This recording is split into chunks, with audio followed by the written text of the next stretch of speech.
If the ownership of this house isn't transferred to me, I'm contemplating divorce. I was taken aback when my husband suddenly dropped this bombshell. This house holds precious memories of our family, and I can't bring myself to let it go. However, my husband is threatening me, playing with my emotions. Distraught, I reached out to my father for help. My name is Emily. I'm 30 years old, a full-time housewife, dedicating my days to supporting my family through household chores. I married John 2 years ago, quitting my job to support our life together. My husband worked hard for us, but since my father-in-law's passing, my mother-in-law moved in, disrupting our peaceful life completely. Surprisingly, I learned about my mother-in-law's move only the day before it happened. When my husband came home, he casually mentioned it as if it were a natural thing. Huh, this is so sudden. Your mother is coming over to visit tomorrow? I asked. No, she's not coming to visit. She's moving in. So please prepare and clean up, he replied. In retrospect, I felt something was off about my husband's decision-making.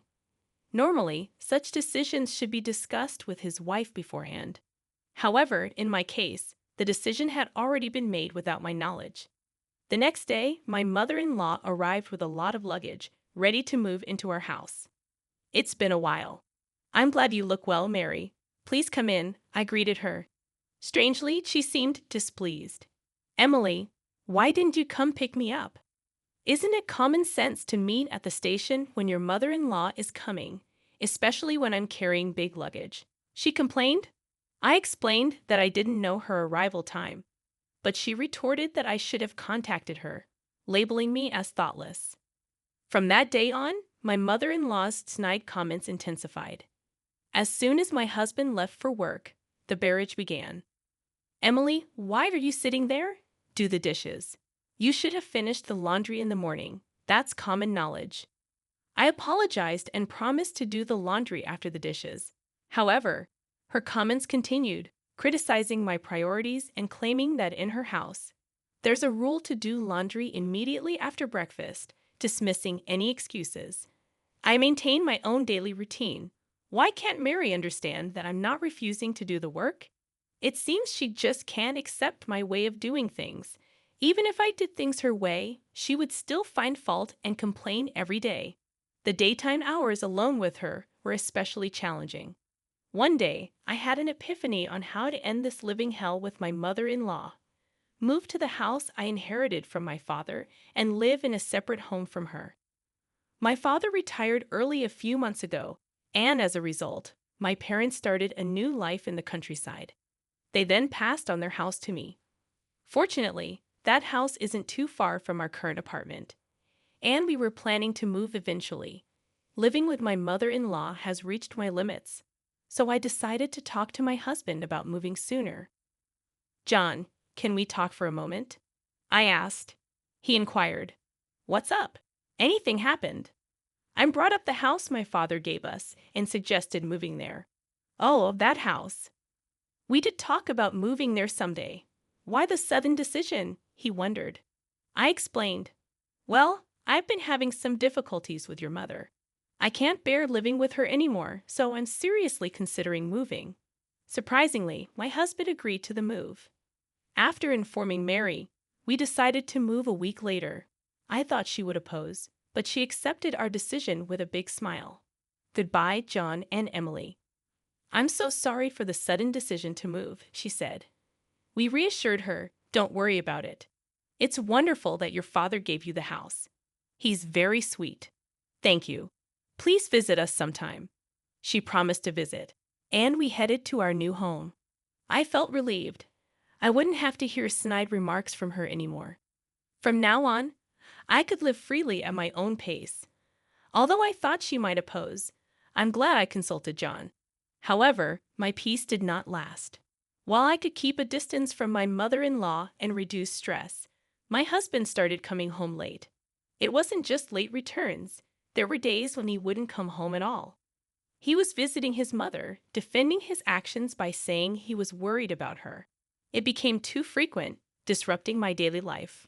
One day, I realized this couldn't go on. I sat him down for a talk. John, you've been coming home really late lately, and sometimes you don't even come home at all. Is that so? I'm just worried about my mother, he replied. That's not the point. At least let me know beforehand that you'll be late so I'll know I don't have to prepare dinner. Since you're a housewife and always at home, you can eat the leftovers for lunch the next day, right?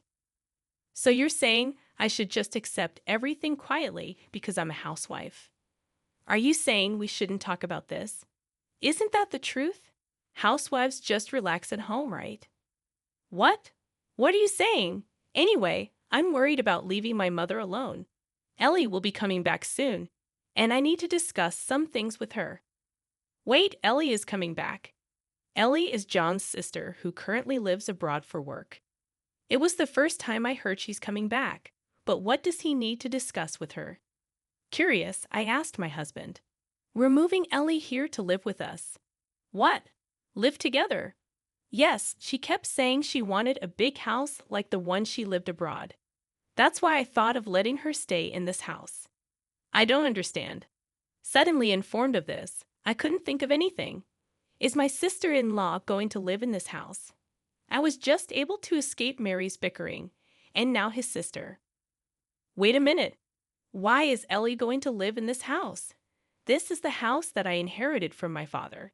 It's unnatural. This is the only big house that would satisfy Ellie. The apartment where we used to live is now where my mother stays, and it's too small for 4 people. Don't just decide on your own. I never intended to live with Ellie. Oh, I don't plan to live together either. I intend to give this house to Ellie. What? Why? Because we plan to move back with my mother. Ellie can use this house freely. I was taken aback by my husband's unreasonable proposal and felt like fainting. Despite my repeated insistence that I had no intention of living with my mother-in-law, my husband eventually became furious. Can't you be a little more considerate? You can live because of me, so just do as I say. Enough is enough. Enough of your jokes. This house is precious to me, inherited from my father. Why should I give it to Ellie? Such a wonderful house is wasted on you, isn't it? I've already told Ellie that I've got her a large house. It's too late to say otherwise now. I wasn't consulted in any of this decision. Either way, I can't accept it. You're always complaining. Enough. Calm down and think. I'll go back to my mother's for a while. My husband angrily slammed the door and left. Left alone in the room, tears streamed down my face. I couldn't understand why my husband decided everything on his own. It's unimaginable that he intends to give away the house. I inherited my father's house, but my husband insisted on giving it to my sister-in-law, Ellie. Every day, he bombarded me with messages, asking if I had calmed down and urging me to come back soon. Each time, I had to firmly tell him that I had no intention of agreeing. Then, one day, he sent a message that read, "Hey, Emily, when will you come here and live with me? Stop nagging. I've said it so many times. I have no intention of living with Mary, moving there, and giving this house to Ellie. I've already told Ellie, stop being selfish. She might be coming back this week, so there's no time. Why should I give up my house for your family? I inherited this house from my father. Don't decide on your own. Who do you think you're talking to? Even my mother is furious. I'm at my wit's end. That's not my problem. You're ignoring my feelings." My husband let out a big sigh over the phone, clearly frustrated. Then he said something shocking. "If you can't listen to me, then let's divorce. Hand over the house to Ellie. Leave by tomorrow." At that moment, my love for my husband quickly faded. Threatening me with the word divorce was utterly despicable, and I couldn't possibly forgive him. To use divorce as a threat without considering someone's feelings was unacceptable. I couldn't let these people have their way. As I burned with anger, my husband continued to speak with a triumphant and dominating tone. "Listen, if you don't leave by tomorrow, I'll really divorce you. Got it?" "Wait, are you serious?" I asked, shocked. "Of course I am. You don't have a choice. What will you do if you, a housewife, get divorced? You can't survive. Enough, I get it. Good. Hurry up and move over here. My mother is looking forward to disciplining you." He hung up the phone with a confident tone, thinking I would do as he said. After that call, I made up my mind and decided to seek help from my father for a plan.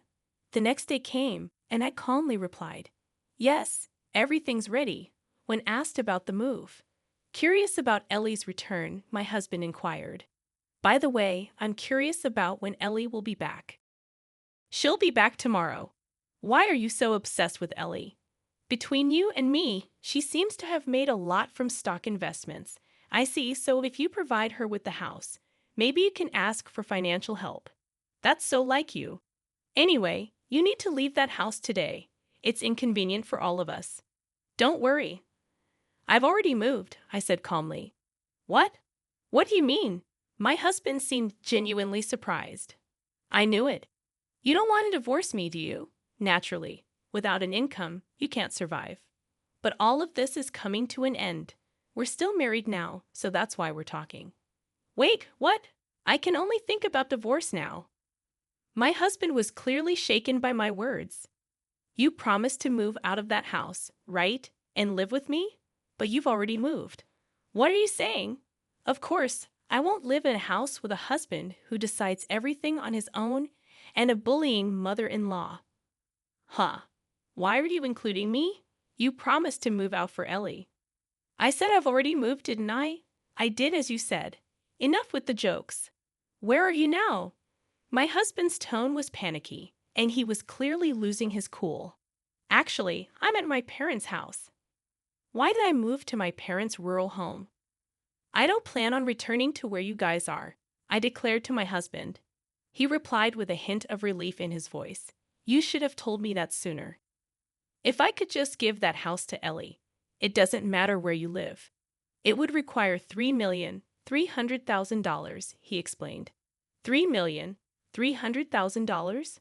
What? I exclaimed. "I put the house I got from my father up for sale.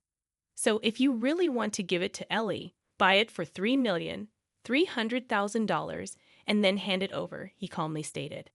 "What? Are you joking?" "I'm serious," he insisted. The house was still in my father's name, so I asked him to sell it. In reality, what I asked my father for was to sell the house. My father had always said, "If something happens, contact me. You can live or sell this house as you like. I'll help you." As a result of the valuation, a price of $3,300,000 was proposed, which I gladly agreed to and put the house on the market immediately. My husband probably never saw this coming. Consumed with anger, he spat out insults. "Why are you doing this without asking me? This is unforgivable." "Dan," I retorted, "I'm not asking for nor do I need your approval. We're getting divorced soon anyway. I don't care. Do you understand your position? You'll be the one in trouble if we divorce since you don't have an income. You're just a housewife. I'd rather struggle on my own than be with you forever. Listen, Ellie will be coming back soon.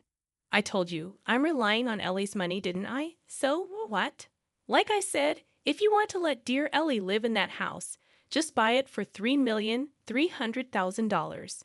That is if you can." "What? That's impossible. If Ellie has made a lot of money from her investments, I don't see why she can't afford it." "I don't know how much she made, but that's too much. She can never afford it," my husband insisted, maintaining his domineering attitude. I felt it was foolish to spend any more time on him and unleashed everything I wanted to say. "I'm done with you and this ridiculous mess. Did you think threatening divorce would make me give up the house?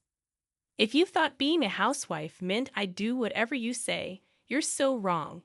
Hey, let's calm down and talk." "I am calm. Isn't it you who's panicking? I won't be controlled by you or your family anymore. Stay out of my life. Go to hell with your beloved mother, you mama's boy." I shouted loudly enough for the whole neighborhood to hear, then abruptly hung up the phone. Of course, I'd had enough of these insane calls from my husband, so I blocked his number. I immediately consulted my lawyer and decided to request a divorce. It took some time, but the divorce was finalized, recognizing my husband's fault. He and Mary still live in that apartment. As for Ellie, they couldn't provide the large house she wanted, and she was furious, claiming this wasn't the deal and made a U-turn back overseas. My ex-husband's plan to seek financial assistance from his successful sister fell through. Now, he seems to be struggling financially, having to pay me alimony and support his mother. As long as he continues to live with such a selfish mother, his life will never be prosperous. On the other hand, I've moved to the countryside and am enjoying peaceful days with my parents. I recently started a clerical job at a small company introduced by a neighbor. With that salary, I can live comfortably. I plan to live here for a while. I want to be by my parents' side as much as possible to repay the kindness they've shown me.